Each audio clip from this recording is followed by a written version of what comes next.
नमस्कार। India debate में आप सबका स्वागत है। मैं हूं आशुतोष पाठक। मित्रों, 20-30 अप्रैल को अभी का बहुत ही एक मेजर अपडेट है जो मैं आपके साथ शेयर कर रहा हूं। 30 अप्रैल को मैटर नंबर 52 52 52 नंबर पे सुनवाई मुकर्रर हो गई है। केस बोर्ड पे आ गया है। दिशा सतीश साल्यान की जो याचिका है उसकी सुनवाई 30 अप्रैल को 52 नंबर मैटर जो है उस पे बोर्ड पे लग चुका है। अब इसमें एक बात महत्वपूर्ण है कि जो इतना महत्वपूर्ण केस है जिसमें फौरन से पेशतर सुनवाई होनी है, उसको भी 52वें नंबर पर रखा गया है। एक तो इतना डिले हो रहा है, उसके बाद भी 52वें नंबर पर रखा गया है। लेकिन अब तू डाल डाल हम पात पात, फिर भी अदालत ने यह श्योर किया है कि ये जो सुनवाई होनी है वो जस्टिस सारंग कोतवाल जी की अदालत में, और उनके साथ जस्टिस मडोक भी हैं। वो दो लोगों की जो बेंच है, दो जजों की जो बेंच है, उसमें यह सुनवाई होनी है 30 अप्रैल को। 52 नंबर पे मैटर लग चुका है। तो आप ये मान के चलिए कि किसी भी हालत में सुनवाई तो होगी, अगर जज की इच्छा होगी कि बाकी जो 51 मैटर्स हैं, वो जो 51 मैटर अगर बहुत बहुत, हालांकि सारे जो मैटर होते हैं हाई कोर्ट में जो जाते हैं वो महत्वपूर्ण होते हैं, मैं किसी को कमतर नहीं आंक रहा हूं, लेकिन अगर बहुत महत्वपूर्ण नहीं हो तो ये एक महत्वपूर्ण केस है जिसके ऊपर पूरे देश की निगाह है। और जैसा कि मैंने बताया आपको कि इसमें इतने बड़े बड़े षड्यंत्रकारी काम कर रहे हैं जो उनकी इच्छा है कि ये किसी तरीके से डिले होता रहे, चलता रहे, ये मुकदमा चले, उसमें फंस जाए किसी भी तरीके से, डेट पर डेट, तारीख पर तारीख हो जाओ और साक्ष्य को मिटा दिया जाए। लेकिन इस बार तो इसमें इस ऐसी साक्ष्य हाथ लगी है जिस साक्ष्य को कोई मिटा नहीं सकता। इसलिए कितने दिन तक ये सुनवाई टालेंगे? अभी तो 52 नंबर पर इन्होंने सुनवाई को रखी है, लेकिन ये सुनवाई कितने दिन तक टालेंगे? टालने से कुछ टलने वाला नहीं है। एक तो ये बात है। दूसरी महत्वपूर्ण बात कि 30 अप्रैल को मुंबई को नया पुलिस कमिश्नर मिल जाएगा, मतलब 1 मई से 30 अप्रैल तक जो अभी जो वर्तमान पुलिस कमिश्नर हैं अ, फनसलकर, विवेक फनसलकर जो अभी वर्तमान पुलिस कमिश्नर हैं, ये जुलाई 2022 में, मेरे ख्याल से 22 या 23 जुलाई को सरकार गई थी, मुझे अगर पूरी तरह से याद हो, मैं अगर याद कर रहा हूं, मुझे लगता है 22 या 23 जुलाई को इनकी सरकार गिरी थी। और 22-23 जुलाई के पहले ये जो विवेक फनसलकर है, इनका अपॉइंटमेंट हुआ था। तो जिन्होंने इनको अपॉइंट किया मुंबई के पुलिस कमिश्नर के रूप में, अब उनके प्रति ये कुछ अपना आभार प्रकट कर रहे हैं, जो दिशा के पिता की याचिका को अभी तक एफआईआर में नहीं दर्ज किया। लेकिन इस बात को कि ये पुलिस कमिश्नर कितना कितना अविवेकी है, ये विवेक इनका मर गया है, इनको विवेक से कोई लेना देना नहीं है इस पुलिस कमिश्नर का, और ये कंप्लीट अविवेकी है। इसका इनका नाम अविवेकी होना चाहिए, विवेक फनसलकर जी का। तो विवेक जी अपना फन भी नहीं उठा पा रहे हैं, फनसलकर जी अगर इनका नाम है तो ये फनसलकर जी अपने ना तो अपने पुलिस का फन उठाया इन्होंने, और अपने नाम के विपरीत इन्होंने अविवेक का परिचय दिया। अविवेक नहीं है ये पूरी तरह से भ्रष्टाचार का एक बेहतरीन नमूना है, बेहतरीन नमूना। ये नमूना परमवीर सिंह के बाद ये दूसरा नमूना है मुंबई में, जब विवेक फनसलकर ने अपने रिटायरमेंट के पहले आदित्य ठाकरे को, कम से कम 30 दिन का तो वक्त उन्होंने गुजार दिया, आदित्य ठाकरे को और उद्धव ठाकरे के प्रति अपना जो चमचागिरी है, अपने आका के प्रति अपनी चमचागिरी का पूरा रहस्य उद्घाटन कर दिया। और ये प्रकटीकरण जो है विवेक फंसलकर जी का, यही रहा कि आपने मुझे मुंबई का पुलिस कमिश्नर बनाया था मेरे आका, मैंने आपका ऋण चुका दिया। तो ये जो इनकी भ्रष्टाचार सामने आई है, ये छिपेगा नहीं।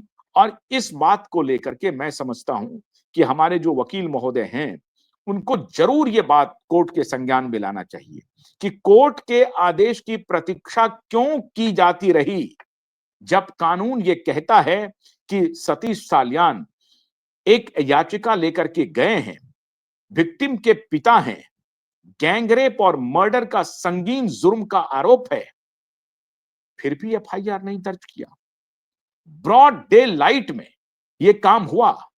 और मुख्यमंत्री फडणवीस साहब इतिहास याद रखेगा। ठीक है, आप इंतजार कर रहे हैं अदालत का, लेकिन ये सब जो काम कर रहे हैं ना कि हम अपने ऊपर तोहमत नहीं लेंगे, हमको तोहमत लेने की आवश्यकता नहीं है, अदालत को हम तोहमत, अरे क्यों? कोई झूठ कर रहे हैं आप क्या? कोई गलत काम कर रहे हैं आप क्या? आपकी सत्ता इससे जा रही है क्या? आपके ऊपर आरोप लगाएगा कोई क्या? नहीं लगाएगा, नहीं लगा सकता है। और अगर लगाएगा तो उसका कोई महत्व नहीं है। विक्टिम के पिता आकर के कंप्लेन कर रहे हैं। दुनिया का कौन मुख्यमंत्री होगा जो अपने सदन में बयान तो दिलवा रहा है लेकिन एफआईआर दर्ज नहीं करवा रहा है, और अपने अपने जो पब्लिक प्रोसिक्यूटर हैं उनसे कहवा रहा है कि नहीं, हम सतीश साल्यान की याचिका का समर्थन करते हैं। अरे रणनीति की भी कोई हद होती है। कुछ चीजें स्पष्ट होनी चाहिए, जनता के बीच में संदेश जाना चाहिए। इतना तिकड़म मत करिए। ये तिकड़मी दिमाग से समाज चलता नहीं है। ये तिकड़म कर रहे हैं आप फडणवीस साहब, आप ये तिकड़म कर रहे हैं कि आपका home minister, deputy home minister parliament अपने सदन में, विधानसभा में बयान दे रहा है कि सतीश साल्यान की याचिका को हमने गंभीरता से लिया है। गंभीरता से लिया है तो आप होम मिनिस्टर हैं, आप आदेश देते कि एफआईआर रजिस्टर कीजिए, एफआईआर रजिस्टर कीजिए, जो कानून कहता है उसका पालन कीजिए। क्यों आपने नहीं कहा? रणनीति बनाने लगे कि आदित्य ठाकरे से डर गए, उद्धव ठाकरे से डर गए, वो दो कौड़ी के बाप बेटे से डर गया फडणवीस, जो इतना ब्रूट मेजॉरिटी लेकर के आया है। इतना ब्रूट मेजॉरिटी आज तक इतिहास में नहीं हुआ। इस मेजॉरिटी के साथ आने वाला मुख्यमंत्री भी दो कौड़ी के नेता से डर गए हैं, उनको डर लगने लगा है। और फिर आप फडणवीस भी हैं, फिर पेशवाई भी चलती है आपकी। मैं हैरान हूं, ये किस प्रकार की पेशवाई है? थोड़ी तो इज्जत रखते अपने पेशवा का, और दंडात्मक कार्रवाई करते, उस कमिश्नर के खिलाफ करते जो कमिश्नर एफआईआर दर्ज करने से कतरा रहा और 1 महीने तक इस केस को अटकाया भटकाया। और इस 1 महीने का नतीजा यह हुआ कि सीबीआई ने क्लोजर रिपोर्ट फाइल कर दी और उधर रिया चक्रवर्ती फरार हो गई। अब आप रिया चक्रवर्ती को नहीं ढूंढ पाएंगे, नोटिस देते रहिए। कहां है रिया चक्रवर्ती पता ही नहीं चलेगा। यूएस में है, यूरोप में है, थाईलैंड में है, श्रीलंका में है, ढूंढते रहिए आप रिया चक्रवर्ती को। और अपने पूरे परिवार के साथ वो निकल चुके हैं। मीडिया में छोटी छोटी खबरें कहीं छिटपुट आई, रिया चक्रवर्ती पूरे परिवार के साथ छुट्टी मनाने के लिए गए और वापस नहीं आएंगे। आएंगे भी तो जाने के लिए आएंगे, ये ध्यान रख लीजिए। तो माननीय मुख्यमंत्री जी, मेरा सवाल आज आपसे है कि अदालत में यह सवाल उठेगा, अदालत में यह सवाल उठेगा कि क्यों नहीं विवेक फंसलकर ने ये एफआईआर रजिस्टर किया। किसने कहा उसे रजिस्टर करने के लिए, रजिस्टर नहीं करने के लिए? और मैटर देखिए 52 नंबर पे है। देवेंद्र उपाध्याय 12 नंबर पर भी होने के बाद पीआईएल की सुनवाई नहीं की थी, आप सबको याद होगा। पूर्व चीफ जस्टिस जो थे मुंबई हाई कोर्ट के, 12 नंबर पर भी पीआईएल होने के बाद कोई सुनवाई नहीं की और 1.5 साल तक आने नहीं दिया सुनवाई के लिए मैटर। आज 52 नंबर पर रखा गया है। कोई बात नहीं है, 52 नंबर पर रखा गया, देखते हैं। लेकिन अगर 30 अप्रैल को सुनवाई नहीं हुई तो आप मान के चलिएगा कि अदालत इस पूरे प्रकरण में पाक साफ नहीं है। वकील आपके आगे पीछे करें, रणनीति बनाएं, मीडिया वाले रणनीति नहीं बनाते हैं। मीडिया वाले जो साफ है वो साफ साफ आपके सामने रखेगा। मीडिया वालों को किसी से मोहब्बत करने की आवश्यकता नहीं है। मीडिया वाले साफ साफ डंके की चोट पर कहते हैं। 52 नंबर पर यह मैटर रखा गया है। अगर सुनवाई नहीं हुई तो आप फिर दूसरी तारीख देंगे और इस तारीख को बढ़ाते जाएंगे, बढ़ाते जाएंगे, बढ़ाते जाएंगे।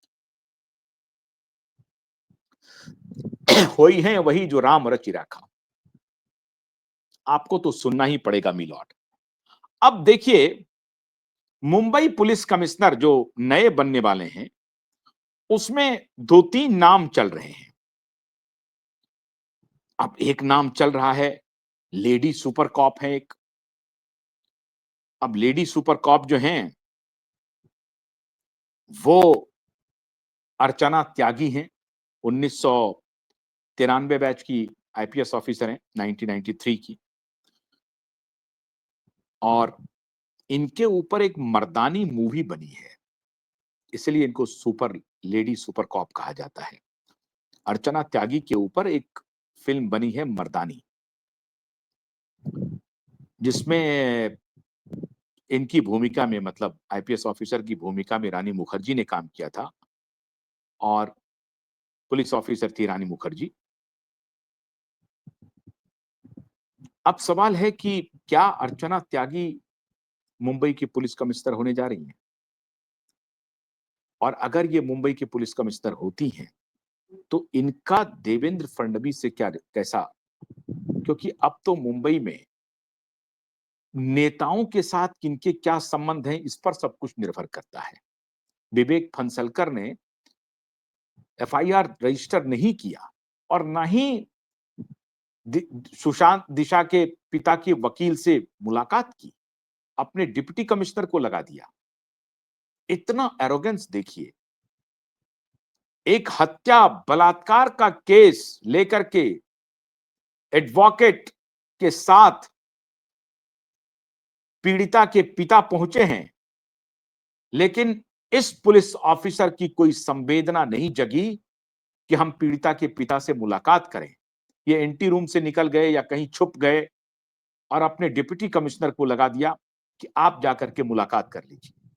इतना बड़ा कुकृत्य इन्होंने किया, इसे कुकृत्य की श्रेणी में रखिए कि मुंबई पुलिस कमिश्नर से मिलने के लिए वो केस जा रहा है, जो केस, उस केस के लोग जा रहे हैं जिस केस पर पूरे देश की निगाह पड़ी हुई है, लेकिन मुंबई पुलिस कमिश्नर को कोई फर्क नहीं पड़ा। कोई फर्क नहीं पड़ा क्योंकि अपने आका के प्रति जिम्मेदारी थी। वो भ्रष्ट उद्धव ठाकरे और आदित्य ठाकरे के खिलाफ विवेक फंसलकर की जिम्मेदारी थी। विवेक फंसलकर की जिम्मेदारी एक पीड़ित बाप के लिए नहीं थी। कोई संवेदना नहीं थी विवेक फंसलकर को।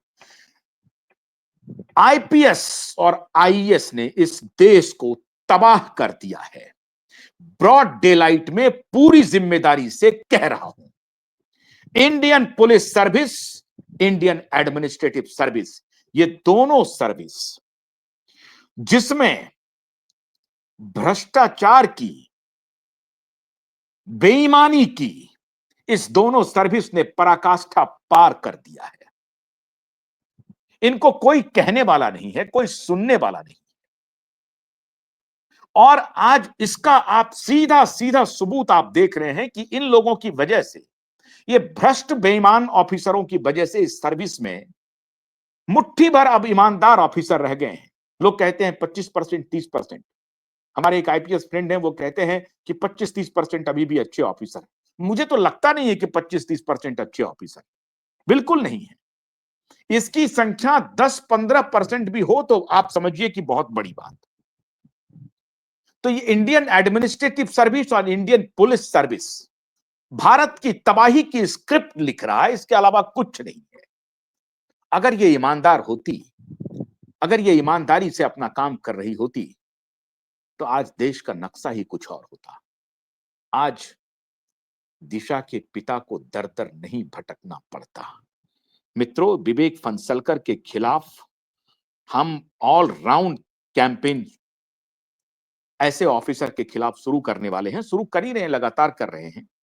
लेकिन ऐसे जो लोग हैं, ये किसको जवाब देंगे, क्या जवाब देंगे? लेकिन जनता के बीच में मेरी रिस्पॉन्सिबिलिटी है ये कि जनता के बीच में, जनता की दरबार में, जनता की अदालत में, आपकी अदालत में, आपके सामने ऐसे भ्रष्ट, ऐसे बेईमान, ऐसे अविवेकी पुलिस ऑफिसर को बेनकाब किया जाए। बेनकाब किया जाए, जिन्होंने कानून की अवहेलना की, जिन्होंने कंटेम्प्ट ऑफ कोर्ट किया है, पूरी तरह से कंटेम्प्ट ऑफ कोर्ट किया है विवेक फंसलकर ने। वकील के साथ, एफिडेविट के साथ पीड़ित के पिता इनसे मिलने पहुंचे। कानून कहता है कि मिलना है, एफआईआर दर्ज करनी है, प्राइमरी इंक्वायरी भी आप कर सकते हैं, करके आप एफआईआर दर्ज कर सकते हैं। नहीं किया इस शख्स ने, नहीं किया। और इसके लिए यह जिम्मेदारी होम मिनिस्टर तक जाती है, महाराष्ट्र के मुख्यमंत्री तक यह जिम्मेदारी जाती है कि अगर उद्धव ठाकरे का सिपह सालार उद्धव ठाकरे को आज रिपोर्ट कर रहा है, तो आपकी क्या आवश्यकता है? फिर आप किस बात के होम मिनिस्टर हैं, किस बात के मुख्यमंत्री हैं? अदालत की कारगुजारी देखिए, 52 नंबर पे रखा हुआ है 30 अप्रैल को। चलो 52 नंबर पर ही सही। हमारे सारे वकील साहब तो कह रहे नहीं नहीं हो जाएगा, हो जाएगा, हो जाएगा। चलिए हो जाता है, हो जाएंगे, हम उम्मीद करते हैं हो जाएगा। 52 नंबर पे है ये केस, और अगर सुनवाई नहीं हुई 30 अप्रैल को, तो मान के चलिए लंबा खींचने की तैयारी इनकी है। लेकिन कब तक? 1 साल, 2 साल, 3 साल, 20 साल, 50 साल, जब तक आयु है, सांस है, इस केस को रुकने नहीं देंगे, इस केस को रुकने नहीं देंगे। अर्चना त्यागी के अलावा एक बड़े ऑफिसर, एक अच्छे ऑफिसर का नाम चल रहा है, जो अभी आजकल एनआईए के हेड हैं और महाराष्ट्र कैडर के हैं, 1990 बैच के आईपीएस अधिकारी हैं, संजय कुमार वर्मा, और दूसरा है सदानंद दाते। ये एनआईए के हेड हैं, सदानंद दाते। सदानंद दाते के बारे में कहा जा रहा है कि वो रेस में सबसे आगे हैं। अब अगर सदानंद दाते बनते हैं, तो दिशा और सुशांत के केस पर इंपैक्ट सबसे तगड़ा होगा। ऐसा मैं क्यों कह रहा हूं? इसलिए कह रहा हूं क्योंकि सदानंद दाते एनआईए को लीड कर रहे हैं, और एनआईए ने 2 दिन पहले ही ये कहा है कि मुंद्रा पोर्ट पे दिल्ली में या जहां कहां कहीं भी ड्रग पकड़ाया है, उस ड्रग का इस्तेमाल बॉलीवुड में होता है, ये सदानंद दाते को मालूम है। और ब्लैक मनी और अवैध हथियार की सप्लाई भी में भी बॉलीवुड के लोगों की भूमिका रही है, जाने अनजाने में। तो एनआईए के इस वर्तमान लीडर को, सदानंद दाते को, सब कुछ मालूम है कि ड्रग की खपत कहां होती है, ड्रग डीलर कौन है, इसकी कितनी गहराई है।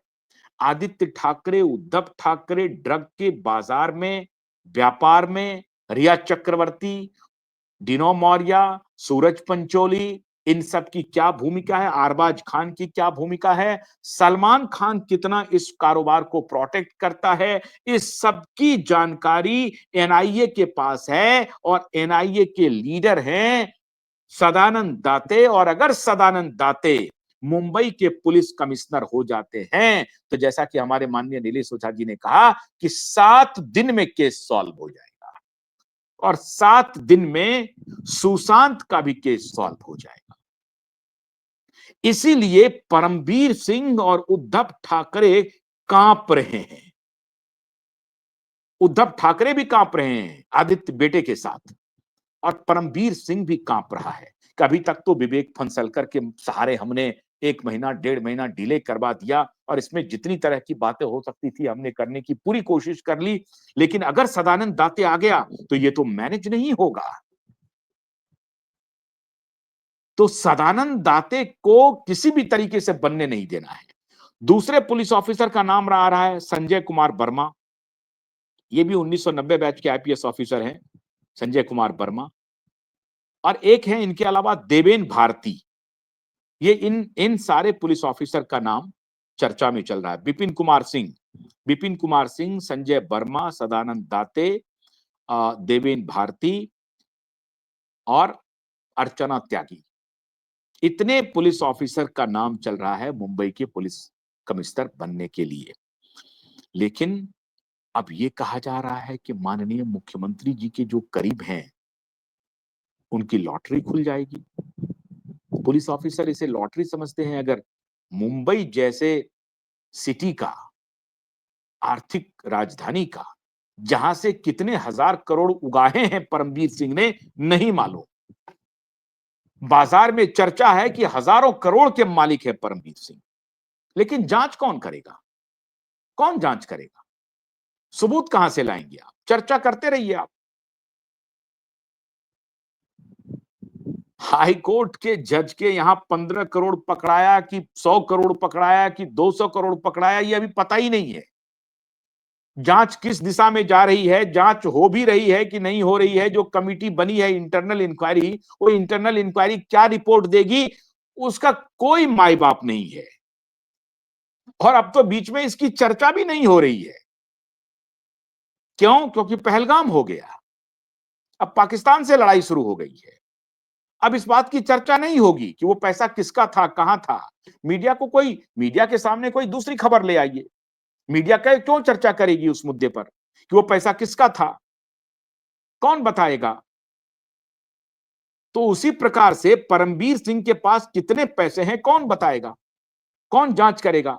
सचिन वाजे, जिसको हाईकोर्ट ने आदेश दिया था सस्पेंड करने के लिए, उसके सस्पेंशन को नल एंड वॉइड करते हुए इस बाप बेटे ने उसे परमवीर सिंह के माध्यम से रीइंस्टेट कर दिया सर्विस में। मतलब पूरा ब्लैक एंड व्हाइट नंगई गुंडागर्दी इस देश में चल रहा है, लेकिन कोई कुछ बोले नहीं। और जो बोलेगा उन्हीं पर सवाल खड़ा हो जाएगा, उन्हीं के खिलाफ एक्शन शुरू हो जाएगा। नीलेश ओझा ने केस किया तो नीलेश ओझा के खिलाफ कंटेम्प्ट शुरू करवा दो। लिखित में कंप्लेन है 2 साल से जस्टिस रेवती मोहिते डेरे के खिलाफ, कोई सुनवाई नहीं हुई।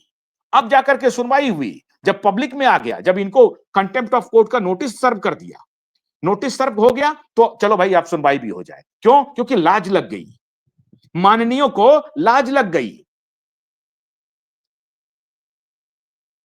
ऐसा है हमारा देश, ऐसा है हमारा देश कि हमारे माननीय जज को आंख आंख खुल गई कि साहब 2 साल पहले ही, 2 साल से ये याचिका पड़ी हुई है, कंप्लेन पड़ा हुआ है जस्टिस रेवती मोहिते डेरे के खिलाफ, उस पर सुनवाई के लिए तारीख नहीं मिल रही है। और जब ये मामला प्रकाश में आया कि आपने कंटेम्प्ट का नोटिस दे दिया, आधार क्या था, तो कहा कि आपको पब्लिक में नहीं बोलना चाहिए। पब्लिक में नहीं बोलना चाहिए तो कोर्ट में तो पहले ही बोल चुके हैं 2 साल पहले। एकदम आप देखिए कि कैसी व्यवस्था हम लोगों ने बना दी है, कोई सवाल उठाने के लिए तैयार नहीं। और ये मीडिया के बारे में मैं क्या बोलूं, क्या कहना। अब ये जो अर्चना त्यागी हैं, संजय वर्मा हैं, विपिन कुमार सिंह हैं, देवेन भारती हैं, उस सब में सदानंद दाते का नाम सबसे आगे चल रहा है। और सदानंद दाते के बारे में कहा जा रहा है कि वो बड़े ही ईमानदार ऑफिसर हैं, एनआईए को लीड कर रहे हैं, और अगर सदानंद दाते ने संभाल लिया तो केस 7 दिन में हो जाएगा। लेकिन मेरा मानना है कि अगर अर्चना त्यागी ने भी संभाला या संजय वर्मा ने भी संभाला या और जो दूसरे हैं, विपिन कुमार हैं और जो देवेन भारती हैं, कोई भी पुलिस ऑफिसर संभाले, मुझे लगता है कि दिशा के पिता के साथ वो न्याय करेंगे। विवेक फंसलकर की तरह कोई नहीं होंगे। ये मैं दावे के साथ आपको कहता हूं। विवेक फंसलकर की बेईमानी पूरा पूरा देश देख चुका है कि वो नहीं किया, नहीं मिला, एफआईआर नहीं किया, दिशा के पिता के वकील से मुलाकात नहीं की, दिशा के पिता से मुलाकात नहीं की, भागता रहा, आज तक भाग रहा है, 30 तारीख का इंतजार कर रहा है कि 30 तारीख को जैसे ही 30 तारीख होगी हम अपना सेवानिवृत्त हो जाएंगे, आका के प्रति हमने अपना नमक का कर्ज चुका दिया, क्योंकि मेरे आका ने अपॉइंट किया था। जाहिर है 22-23 जुलाई के पहले हुआ होगा।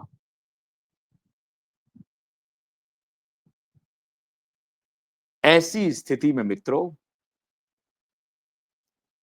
अगर नए पुलिस कमिश्नर आते हैं तो आपको उम्मीद रखनी चाहिए, लेकिन क्यूबाइब नेटवर्क आज से वो सारे सवाल पूछेगा जो रणनीतिक तरीके से पूछा जाना चाहिए।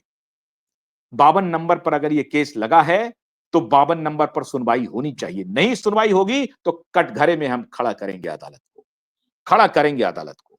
क्योंकि अब इस अदालत से, मैंने कहा ना कि अदालत को बांध करके इनसे न्याय लेना पड़ेगा, अदालत को बांध करके इनसे न्याय लेना पड़ेगा। ये भागते रहेंगे, ये करोड़ों रुपया अपने घर में पकड़वाते रहेंगे, लेकिन जांच नहीं होने देंगे। ये इनके घर में करोड़ों रुपया स्वाहा हो जाए, ये जांच नहीं होने देंगे। ये है अदालत का स्वरूप हमारे यहां।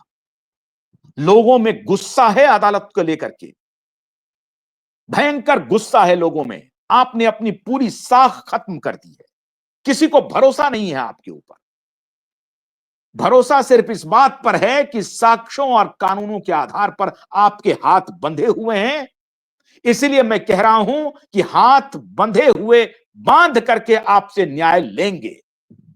यह कानून का तकाजा है, यह साक्ष्यों का तकाजा है कि आपको न्याय देना पड़ेगा, वरना आप तो इतने दिनों से चल ही रहा है खेल, वरना आप तो कंटेम्प्ट नोटिस दे ही रहे हैं। 2 साल से याचिका पड़ी हुई है, कंटेम्प्ट नोटिस चल रहा है आपका।